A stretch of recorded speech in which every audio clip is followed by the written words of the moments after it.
Hello दोस्तों, मेरे channel में आपका स्वागत है।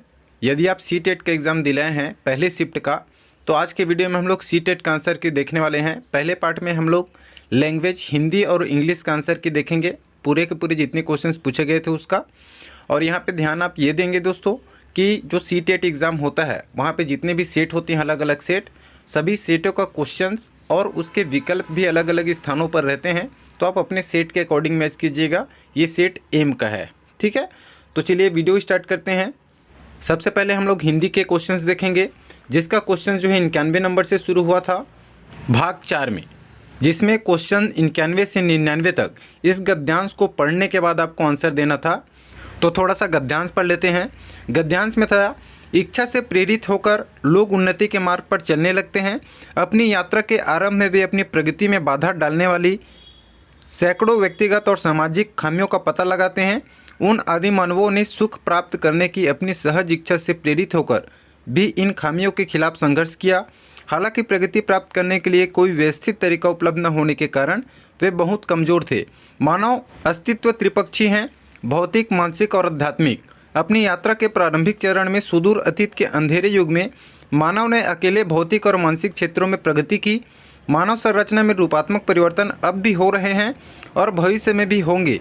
मनुष्य भविष्य में ऐसे उल्लेखनीय परिवर्तनों से गुजरेगा जो आज के लोगों के लिए लगभग अपरिचित होंगे। हम यह नहीं कह सकते कि उन आरंभिक मनुष्यों ने वास्तव में कोई महत्वपूर्ण आध्यात्मिक प्रगति की थी। हालांकि उन्होंने जो भी उन्नति की वह किसी भी तरह से महत्वहीन नहीं था। अब इस गद्यांश को पढ़कर आपको आंसर देने थे, जिसमें पहला क्वेश्चन था 91 में, विशेषण विशेष्य का उदाहरण नहीं है। रूपात्मक परिवर्तन, अंधेरे युग, मानव अस्तित्व या आध्यात्मिक दुनिया। तो इसका जो करेक्ट आंसर होगा दोस्तों ऑप्शन नंबर 1 होगा, रूपात्मक परिवर्तन।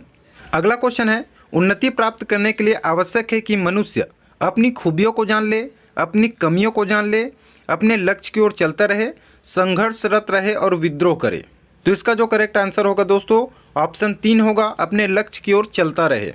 93 क्वेश्चन में था, गद्यांश के आधार पर कहा जा सकता है कि परिवर्तन महत्वपूर्ण नहीं होते, परिवर्तन मानव जीवन का सत्य है, परिवर्तन अपरिपक्वता को दर्शाते हैं या परिवर्तन तीव्र गति से होते हैं।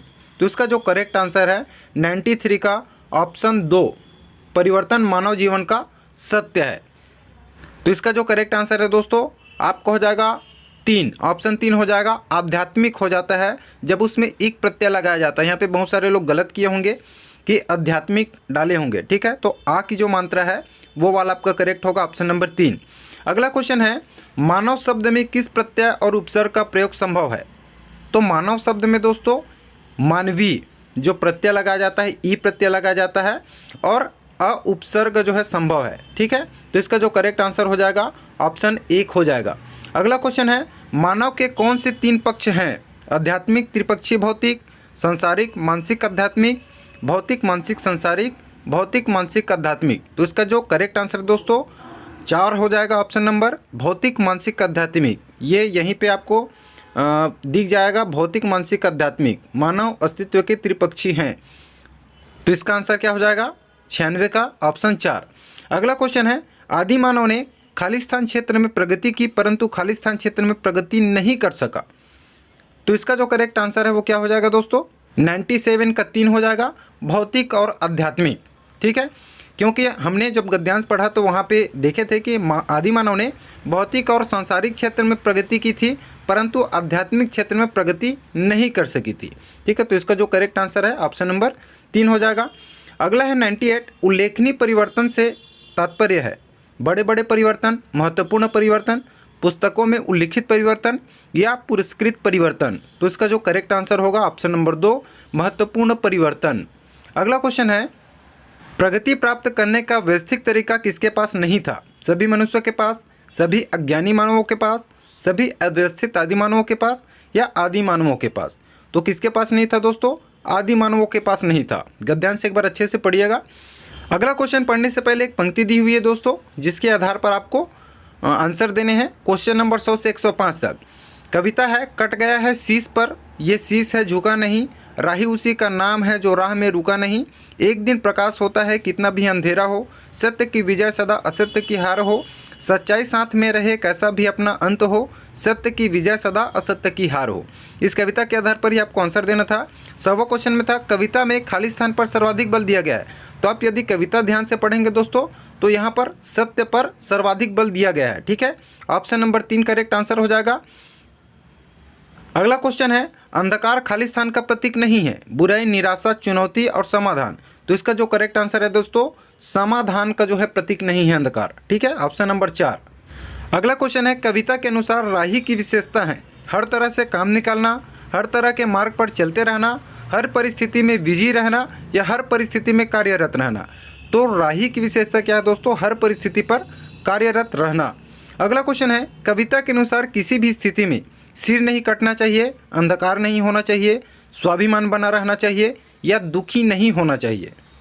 तो इसके अनुसार क्या है दोस्तों? स्वाभिमान बना रहना चाहिए। ऑप्शन नंबर 3 जो है इसका करेक्ट आंसर हो जाएगा। अगला क्वेश्चन है समूह से भिन्न शब्द युग्म को आपको पहचानना था। जैसे यहाँ पे दिया है हार विहार, सत्य सत्य, जय पराजय और प्रकाश अहंकार। अब यदि आप देखें दोस्तों तो जस्ट अपोजिट वर्ड यहाँ पे है, तो आपको छांटना है किसमें अपोजिट नहीं है। सत्य सत्य में है, जय पराजय में भी है, प्रकाश एक दूसरे के अपोजिट हैं, जबकि हार और विहार जो है अलग हैं। ठीक है, ये अपोजिट शब्द नहीं होते हैं। तो इसका जो करेक्ट आंसर हो जाएगा ऑप्शन नंबर 1 हो जाएगा। अगला क्वेश्चन है इस कविता का मुख्य स्वर है तमस, ओज, श्रृंगार या देशभक्ति।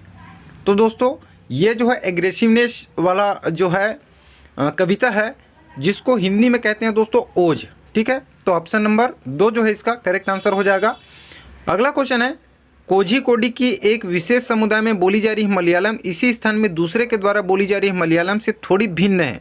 विशेष समुदाय द्वारा बोली जा रही मलयालम को किस रूप में जाना जाएगा? मलयालम के 2 प्रकार के रूप में, मलयालम की क्षेत्रीय बोली के रूप में, मलयालम की सामाजिक बोली के रूप में या 2 भिन्न भिन्न भाषाएं के रूप में। तो इसका जो करेक्ट आंसर है दोस्तों मलयालम की सामाजिक बोली के रूप में। ठीक है, ऑप्शन नंबर 3 जो है करेक्ट हो जाएगा। अगला क्वेश्चन है नीचे दिया गया अधिगम कार्य शिक्षार्थियों को भिन्न भिन्न समूहों में करने के लिए दिया गया। पता लगाइए कि शब्द संप्रदाय अधिगम की इस गतिविधि को किस रूप में जाना जाएगा। जिसमें दिया था परिवार, संबंध और भावनाएं। शब्द समूह तो है ही नहीं, समूह शब्दावली भी नहीं है जो कि एक ही समूह में आए, तो शब्द जाल हो सकता है। ठीक है दोस्तों, इसका श्योर नहीं है, थीम आधारित शब्दावली या शब्द जाल हो सकता है। वैसे शब्द जाल की ज़्यादा चांसेस इसका करेक्ट होने का। अगला क्वेश्चन है वह भाषा क्या है जिसका प्रयोग हम दिन प्रतिदिन के लिए आमने सामने की अंतक्रिया के लिए करते हैं? इसका जो करेक्ट आंसर हो जाएगा दोस्तों CALP, संज्ञानात्मक अकादमिक भाषा निपुणता। ठीक है, अगला क्वेश्चन है मिडिल स्तर पर अध्यापन करने वाले अध्यापक एक पाठ्य सामग्री कहानी पठन के लिए देती है और कहती है एवं न्याय के दृष्टिकोण से इस पाठ्य सामग्री के अर्थ व विचारों पर चर्चा करो। अध्यापक अपने शिक्षार्थियों में किसका विकास करने की चेष्टा कर रही हैं?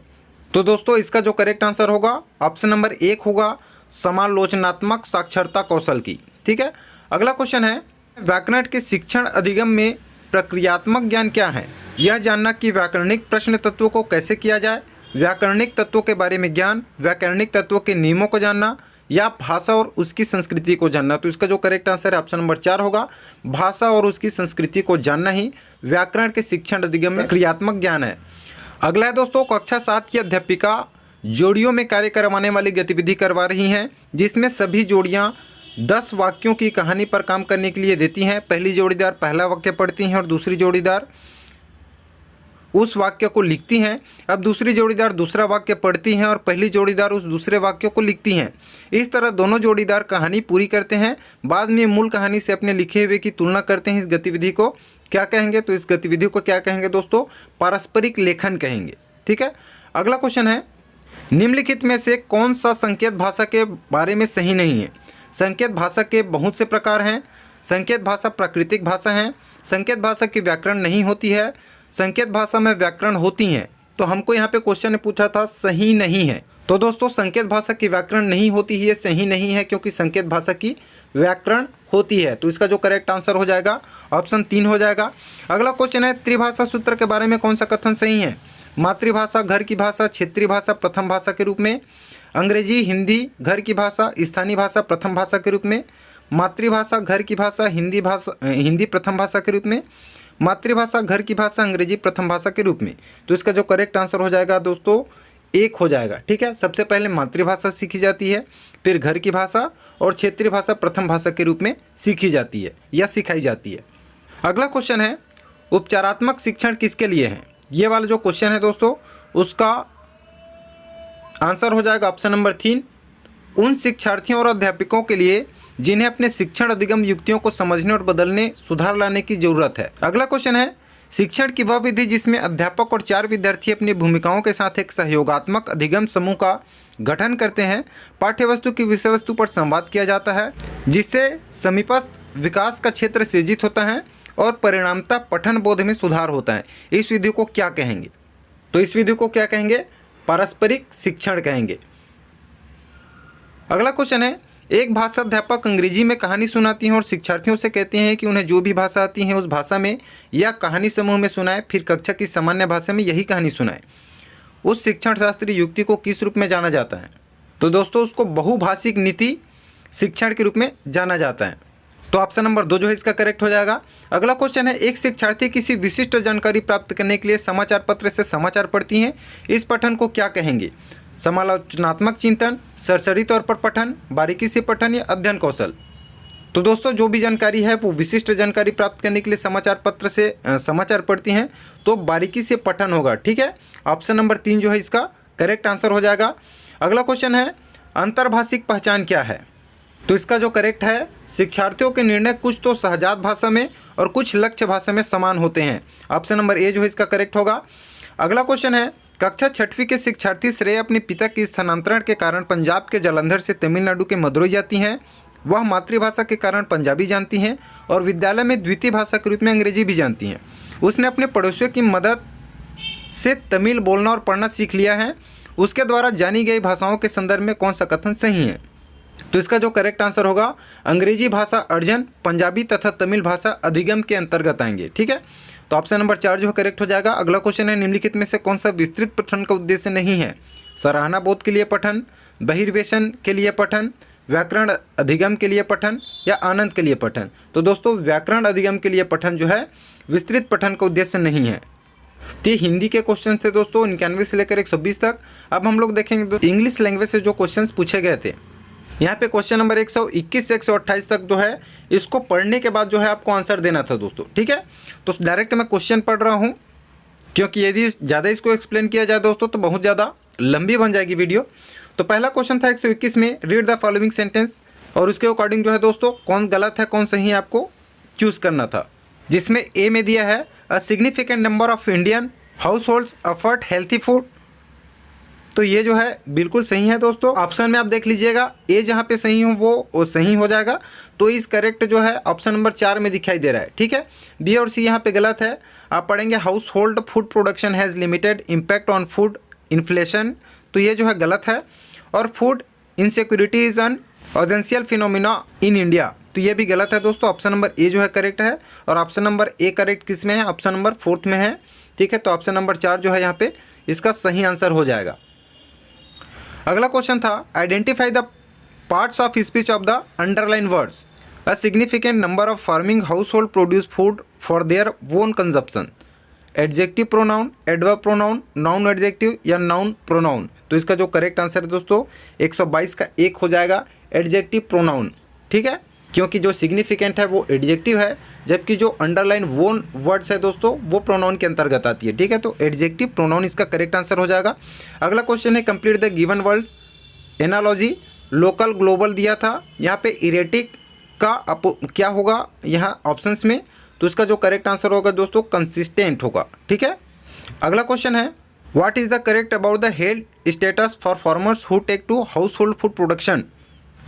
इसका जो करेक्ट आंसर होगा 3 हो जाएगा option stunt growth of children, ये इसका करेक्ट आंसर हो जाएगा। अगला क्वेश्चन है by which word can the underline word the replaced in the given sentence. This trends are more pronounced in remote areas. तो यहाँ पे रिप्लेस करना था आपको प्रोनाउंस के जगह में किसको जो है कर सकते हैं। तो इसका जो करेक्ट आंसर है दोस्तों 125 का आंसर हो जाएगा 3। ठीक है, नोटिसेबल। अगला क्वेश्चन है as mentioned in paragraph 1 what is the series of event that the triggered by climate change. तो 2 हो जाएगा CADB। ठीक है, एक्सट्रीम वेदर कंडीशन, उसके बाद ए आएगा increase in prices of food items, उसके बाद डी आएगा रिड्यूस फूड कंजप्शन और लास्ट में भी आएगा detrimental effect on nutrition security. अगला क्वेश्चन है some households have remained out of the crisis of food insecurity by adopting. इसका करेक्ट आंसर हो जाएगा home production systems, option number 4 जो है करेक्ट हो जाएगा। अगला क्वेश्चन है which statement is incorrect with regard to household food production. House hold food production के रिगार्डिंग जो है कौन सा स्टेटमेंट निम्न में से गलत है। इसका जो करेक्ट आंसर हो जाएगा 128 का option number 4 increase in number of malnourished children. ठीक है, ये इसका करेक्ट आंसर हो जाएगा। अब एक फिर से पैसेज दिया था दोस्तों 129 से 135 तक की क्वेश्चन के लिए, इसको रीड करके आपको आंसर देना था। ठीक है, 129 क्वेश्चन में था read the sentence given below, और आपको देखना था कौन करेक्ट है और कौन इनकरेक्ट है। इसका जो करेक्ट आंसर होगा ऑप्शन नंबर 2 होगा। ठीक है, ए एंड सी करेक्ट है। Untouchable is a French comedy movie.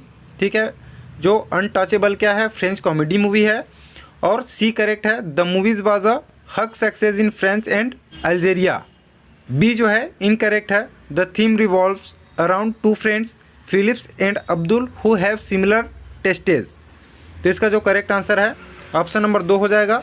अगला क्वेश्चन है complete the given words analogy, luxury, opulence दिया था, तो आपको ढूंढना था दोस्तों सेंसेशन का।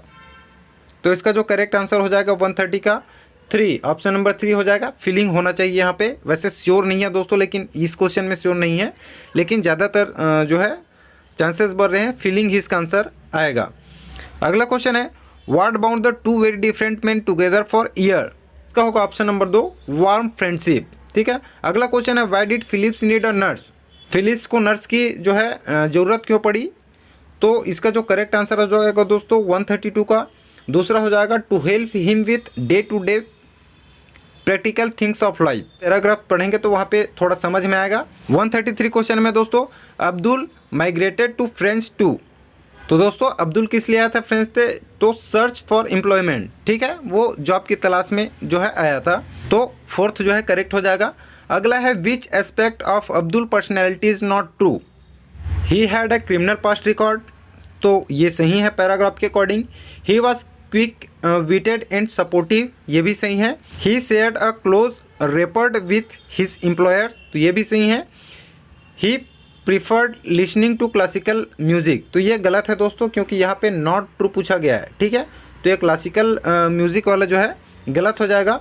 अगला क्वेश्चन है identify the parts of speech of the underline words. Sentence दिया था how your their working relationship quickly developed into a close friendship. तो यहाँ पे देखना था दोस्तों वर्किंग क्या है, जो अंडरलाइन वर्ड है पहले दिया हुआ है। तो वर्किंग जो है दोस्तों एडजेक्टिव है, जबकि क्विकली क्या है एडवर्ब है। तो इसका करेक्ट आंसर जो है 1 हो जाएगा। अगला क्वेश्चन है which of the following method advocates oral drilling and mastery of the formula properties of language as essential for language learning. इसका जो करेक्ट आंसर हो जाएगा 1 हो जाएगा। ठीक है, ऑप्शन 1 आइडियोलिंगुअलिज्म। 7 क्वेश्चन में था दोस्तों Ilam is a student of class 7th। यहाँ से दूसरे टाइप के क्वेश्चन आ रहे हैं। ठीक है, पैराग्राफ वाला जो है कंप्लीट हो चुका है। अब यहाँ पे जो बाल शिक्षण से रिलेटेड है इंग्लिश लैंग्वेज के अंतर्गत जो था चैप्टर, उसमें से क्वेश्चन पूछा गया है, जिसमें क्वेश्चन 137 में था Ilam is a student of class 7th is able to speak for language Kannada, Marathi, Hindi and English. He uses all the 4 language freely when he speak to his parents at home and in school he use Hindi, Kannada and English are these are the language known to his friends and teachers. What is the practice known as. तो इसका जो correct answer होगा दोस्तों code messing. ठीक है, option number 2 हो जाएगा। अगला क्वेश्चन में था which one of the following statement is true for language learning. Language learning के लिए जो है दिए गए स्टेटमेंट्स में से कौन सा सही है। तो इसका जो करेक्ट आंसर है दोस्तों ऑप्शन नंबर 2 होगा knowledge of the native first language has nothing to do in the learning of second language. ये वाला जो ऑप्शन है वो करेक्ट हो जाएगा। अगला क्वेश्चन है a teacher of class 6 brought item like spoon, plate, utensil, boxes and pen to her classroom to teach vocabulary from their writing a description of object in kitchen. What are these objects known as in a language teaching? तो इसको क्या कहा जाता है दोस्तों रेलिया। Option number 2 जो है correct हो जाएगा।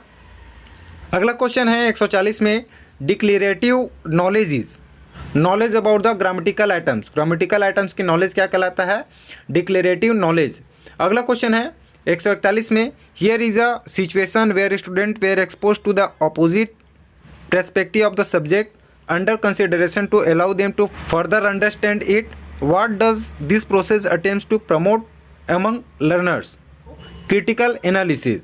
अगला क्वेश्चन है व्हाट इज ट्रांसलैंग्वेजिंग।